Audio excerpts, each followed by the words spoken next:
Potassium permanganate titrations under redox reactions. Under this, what happens? That one of the reagents itself is intensely colored. Here, potassium permanganate is intensely colored. It has dark purple color. So when it is used in a reaction, it acts as self-indicator. One of the reagent, that is KMnO4, itself acts as indicator. How it acts as indicator? Because initially, suppose you have some other compound, say ferrous sulfate. Okay. You add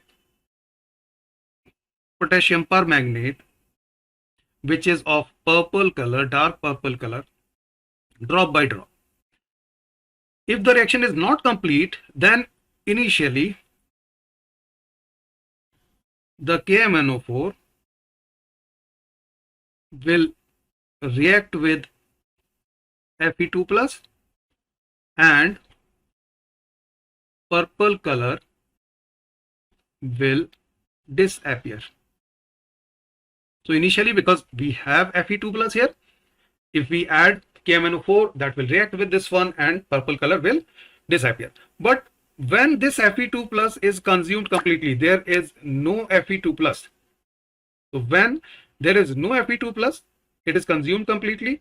And now if we add KMnO4, when Fe2 plus is consumed completely, and then we add KMnO4, the color will not disappear. So that will give you the end point, means the reaction has completed. All of the Fe2 plus, all of the iron sulfate, ferrous sulfate has been used. As soon as the reducing agent is used up, reducing agent here means Fe2 plus or oxalate ion. The addition of single drop of potassium permanganate gives a tinge of pink color to the solution. And moreover, the important point is that even if you have just 10 to the power minus 6 moles per liter of KMnO4, very small amount of KMnO4, even then it will give you pink color. So you can get very sharp endpoint when the reaction is completed. The reaction in this titration, which you need to remember, these are the half reactions. One is for potassium permanganate, the other one is for ferrous sulfate, or you can say ferrous ion. Here this is reduction, here it is oxidation, because +2 to +3 oxidation state, it is oxidation. It means iron is getting oxidized, it is reducing agent. Fe2 plus is getting oxidized, it is reducing agent. MnO4 minus is getting reduced, it means KMnO4 is oxidizing agent. When we add these two half reactions, we get the overall reaction, which you need to remember. In the numericals related to this particular section, reaction will not be given to you. You need to remember the balanced reaction, only then you will be able to get the answer. Another one, suppose we are using oxalate ion as reducing agent. In that case, the half reaction for potassium permanganate ion and the half reaction for oxalate ion are given here. When we add these two, we get the overall net reaction here. Again, you need to remember this section, the half reactions and the net reaction as well. You will be using these reactions in competitive examinations as well. So as soon as the oxalate ions here are consumed completely, means 0 remaining, then when you add KMnO4 in the solution, it will not react.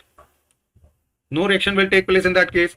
It means this pink color will stay in the solution, indicating that the oxalate ion has been consumed completely. We have reached the end point or equivalence point. Potassium dichromate titrations under redox reactions. Potassium dichromate is colored compound. It is reddish orange. But unlike KMnO4, K2Cr2O7 does not act as self-indicator because no dramatic auto color change takes place.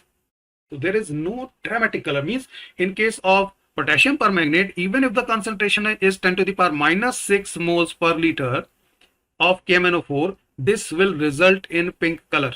So there will be dramatic color change even with very slight concentration. This is not the case for K2Cr2O7 potassium dichromate. So that's why we can't use potassium dichromate as self-indicator. So how do we use potassium dichromate?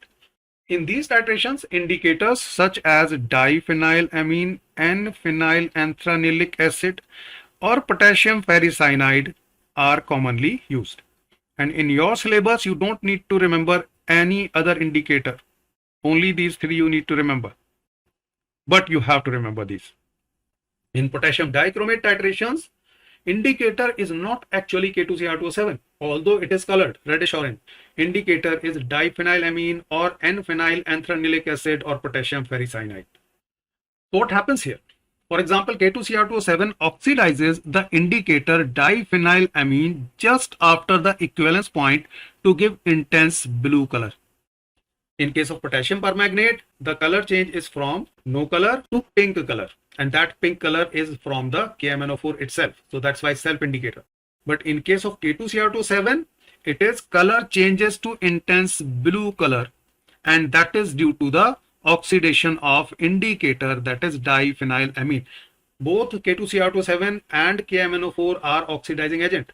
Here K2Cr2O7 oxidizes the indicator, which results in intense blue color. How it happens? I'm going to explain that.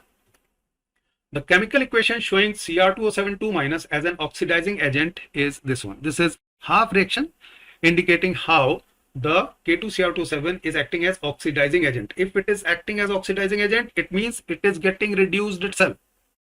And you can check that with the oxidation number. Here the oxidation number of chromium, if you calculate, if it is X, you will say 2X plus 7 times oxygen minus 2 will be the charge minus 2. So 2x will be 14 minus 2, that is 12, x will be plus 6. So here oxidation state of chromium is plus 6 and here oxidation state of chromium is whatever charge plus 3. So reduction in oxidation state, decrease in oxidation state is reduction. So potassium dichromate is getting reduced. It means it will act as oxidizing agent. Oxidation of ferrous salt with K2Cr2O7 may be written as, so if we write the overall reaction where K2Cr2O7 is acting as oxidizing agent and Fe2 plus will be acting as reducing agent, this is the overall reaction. Now how it happens, how the intense blue color appears, try to understand.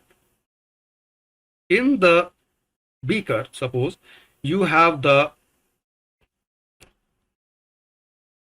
ferrous salt and you also add the indicator and say we are using diphenylamine as indicator. And we have already talked about that on oxidation, diphenylamine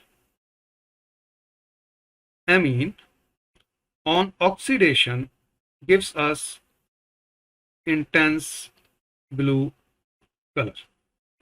Okay. So what happens? Initially when you add K2Cr2O7 here, okay, drop by drop, you're ready. This K2Cr2O7 will react with Fe2 plus ferrous salt. This reaction is faster than reaction of K2Cr2O7 with diphenylamine. So this reaction takes place and K2Cr2O7 is not available for the reaction with diphenylamine. But when entire Fe2 plus ferrous salt is used, there is no ferrous salt, then if you add K2Cr2O7, it will react with diphenylamine, and on oxidation of diphenylamine, we will get intense blue color. So the moment the ferrous salt is used up, you will get blue color on addition of further K2Cr2O7. So because the color changes to intense blue color, that's why we say the end point has been reached.